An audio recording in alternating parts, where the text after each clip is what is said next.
अच्छा जी, इस वीडियो का दूसरा हिस्सा यानी बचतों और सरमायाकारी की हदूद की मदद से कौमी आमदनी की सतह का तयन कहाँ पर होता है। ये भी बहुत इंपॉर्टेंट क्वेश्चन है, बहुत दफ़ा पेपर में आया हुआ था कि बचत और सरमायाकारी के हदूद की मदद से कौमी आमदनी का तवाज़न बयान कीजिए। तो अज़ीज़ तलबा, में अब आपके सामने ये जो डायग्राम वगैरह हमने बनाए थे, इसको अब हम फाइनली ये कहते हैं कि नेशनल इनकम की determination with the help of saving and investment वो किस तरीके से होगा। सबसे पहले आपकी जो ये लाइन है कुछ इस किस्म की है और इसके साथ ही आपका ये वाई है। यहाँ अब आपकी सेविंग्स और इन्वेस्टमेंट हो जाएगी। अब ये है आपका S is equal to minus S not plus small S Y, और ये है आपका I is equal to I not. जहाँ पर ये एक दूसरे को इंटरसेक्ट करते हैं वहाँ पर हम कहते हैं कि कौमी आमदनी का तवाज़न वाई स्टार, ये पॉइंट ऑफ इक्विलिब्रियम है।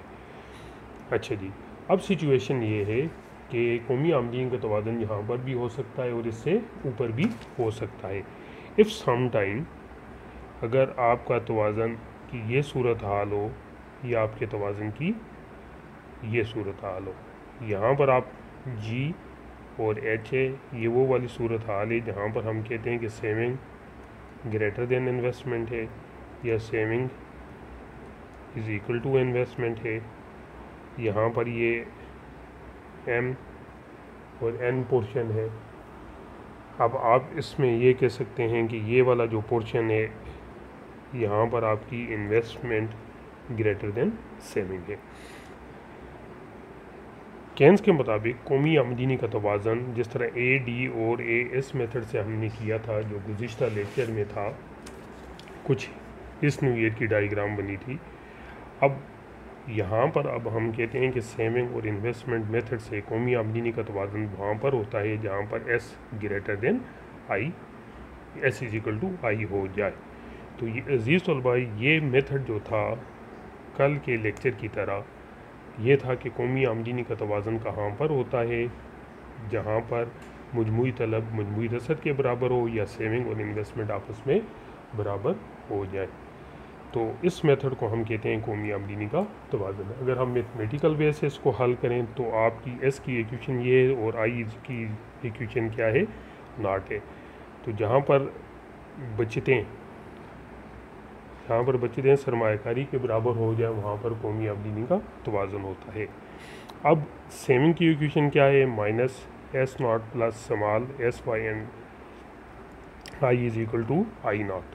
अगर एस के हवाले से हल करें तो हमारे पास आई नॉट प्लस एस और Y is equal to 1 over small S into S not plus I not, ये इक्वेशन बन जाती है कौमी आमदनी की इक्वेशन, जैसे हम कहते हैं कि national income is in equilibrium position where saving is equal to investment. अज़ीज़ तलबा, मैं उम्मीद करता हूँ कि आपके पास बुक्स अब मौजूद होंगी, आप आहिस्ता आहिस्ता अपनी स्टडी की तरफ राग़िब हो जाएं, क्योंकि ये जो टॉपिक चल रहे हैं ये पंजाब यूनिवर्सिटी के वो टॉपिक हैं जो बारहा पेपर में आई हुई हैं। अगर मज़ीद भी आपको कोई क्वेश्चन करना हो तो आप मुझे ज़ाती नंबर पर क्वेश्चन मेरे व्हाट्सएप नंबर पर भी कर सकते हैं। नेक्स्ट लेक्चर तक अल्लाह आपका हामी नासिर हो।